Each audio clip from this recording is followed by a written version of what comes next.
Hi folks, quick update from me on the campaign against coronavirus. First of all, in my own case, although I'm feeling better and I've done my 7 days of isolation, alas, I still have one of the symptoms, a minor symptom. I still have temperature, and so in accordance with government advice, I must continue my self-isolation until that symptom itself goes. But we're working clearly the whole time on our programme to people who've seen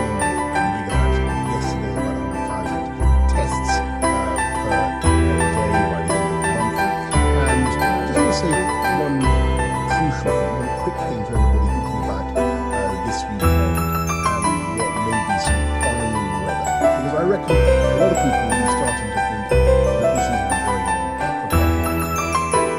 And they'd rather be getting out there, and particularly for kids in the household, everybody may be getting a bit stir-crazy. And there may be just a temptation to get out there, hang out, and start to break their lives.